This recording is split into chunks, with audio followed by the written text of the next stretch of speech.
முதலாவதா அதிமுக பொருளாளரும் அமைச்சருமான ஓ பன்னீர்செல்வம் அவர்களுடைய பேச்சை கேட்கலாம்.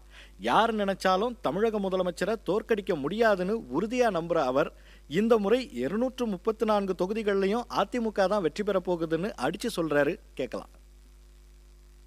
அம்மா 2011 தமிழகத்துடைய முதலமைச்சராக வந்ததற்கு பின்னாலே சட்ட போராட்டம் நடத்தி உச்சநீதிமன்றம் சென்று 2013 தான் மாண்புமிகு அம்மாவர்கள் தமிழகத்துடைய ஜீவாதார உரிமை காவிரி நடுவர் மன்றத்தினுடைய தீர்ப்பினை அரசாணை பெற்று தந்த பெருமை மாண்புமிகு அம்மாவர்கள் தான் உண்டு.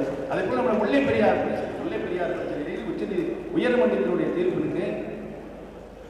36 அடியிலிருந்து 52 அடியாக நீரை தேக்கிக் கொள்ளலாம் என்று 2006 மாண்புமிகு அம்மாவர்கள் தமிழகத்தின் முதலமைச்சராக இரண்டாவது முறையாக இருந்த பொழுது வாங்கி தந்த வரலாற்று சிறப்பு தீர்ப்பினை அதற்கு பின்னால் இருந்த கருணாநிதி 5 ஆண்டுகள் தமிழகத்தின் முதலமைச்சர் வந்து அமல்படுத்த முடியவில்லை. மீண்டும் மாண்புமிகு அம்மா 2012 தமிழகத்தின் முதலமைச்சராக வந்ததற்கு பின்னால் தான் மீண்டும் இந்த பிரச்சனையை உயர்நீதிமன்றத்தில் துரிதப்படுத்தி மீண்டும் மாண்புமிகு அம்மா உச்சநீதிமன்றத்தில் எடுத்துச் சென்று இந்த முல்லை பெரியார் பிரச்சனையையும் முல்லை பெரியார் நீர்மன்றத்தில் 136 முதல் கட்டமாக 142 நீரை தேக்கிக் கொள்ள என்ற வரலாற்று சிறப்பு தீர்ப்பினையே மாண்புமிகு அம்மா கருணாநிதி இருந்தார் மாநிலத்தின் முதலமைச்சர், மத்தியில் கூட்டணி கருணாநிதி முடியவில்லை. அதே மாண்புமிகு அம்மாவை பெற்று தந்தார்கள். ஆக நாடு நன்றாகவே அறிந்திருக்கிறது யார் ஆட்சியில் இருந்தார், யார் மக்களுக்கு நல்ல திட்டங்களை தருவார் என்று எல்லையை மாண்புமிகு அம்மா அவர்களை இன்றைக்கு மாண்புமிகு அம்மா தான் தமிழகத்தை காக்கின்ற ஒரே முதலமைச்சர் ஒரே தலைவர் என்ற நிலை இன்றைக்கு இருக்கிறது. ஒருக்கும் கட்சி ஒருக்கும் ஆட்சி இரண்டையும் இன்றைக்கு மிக உயர்ந்த நிலையில் கொண்டிருக்கிறார். உழுது ஒரு நிலத்தை உழுது பயிர் நட்டு உரமிட்டு களை எடுத்து இன்னைக்கு மாண்புமிகு அம்மா அவர்கள் நல்ல விளைச்சலை வந்து வயலில் வச்சிருக்காங்க. அதை அறுத்து அறுவடை பண்ணி அதை களத்தில் கொண்டு சேர்க்கின்ற பணி தான் நம்முடைய. அதற்கு கழக வழக்கறிஞர் பணி உங்களுடைய பணி மிக உன்னத பணியாக நீங்கள் ஏற்கனவே ஆட்சியை கடமைகளை மீண்டும் கொண்டு வந்து 2016 மாண்புமிகு அம்மா அவர்கள் மீண்டும் தமிழகத்தில் 6வது முறையாக ஆட்சியில் அமர வேண்டும் என்ற ஒரே எண்ணம். எப்படி 2012 வந்து எல்லாரும் ஒரே எண்ணத்தோடு நம்ம ஒருங்கிணைந்து வேலை பார்த்தோம்.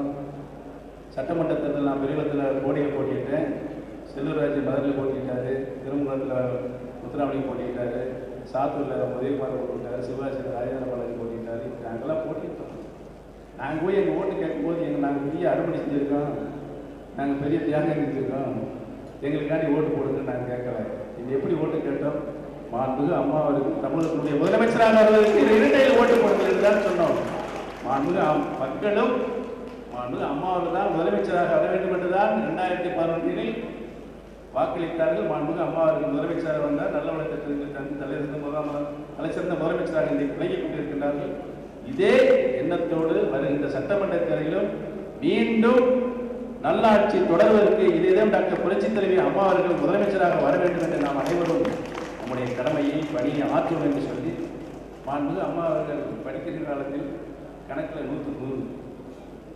100 அப்போ இந்த வருகின்ற சட்டமன்ற தேர்தலில் 234க்கு 234 உறுதியாக மாண்புமிகு அம்மா அவர்கள் சொல்வார்கள். மற்றபடி கூட்டணியில் நீங்கள் கவலைப்பட வேணாம், அதை அம்மா பார்த்துக்குவாங்க. யாராக இருந்தாலும் சரி, கருப்பசாமி விஜயகாந்தா இருந்தாலும் சரி, எந்த கட்சியாக இருந்தாலும் சரி நடக்காது. ஏன்னா அவங்க விஜயகாந்த் ஒரு 5 நிமிஷம் அம்மாவுக்கு முன்னால் பேச முடியாது சட்டமன்றத்தில். அவர்தான் தலைவர், ஒரு அரசியல் வியாபாரி நேரம். விஜயகாந்தி நடத்தி கொடுக்குறது அரசியல் நேரம். அது எடுக்காட்டம் மக்கள் வந்து கூர்ந்து கவனித்து தமிழக மக்கள் ரொம்ப அறிவாளிகள் கூர்ந்து கவனித்துக் கொண்டிருக்காங்க. யார் இவ்வாறான அரசியல் நடவடிக்கைகளை மேற்கொண்டிருக்கிறார்கள் என்பதை நன்றாக அறிவார்கள். ஒரு நல்ல தீர்ப்பினை மக்கள் தருவார்கள்.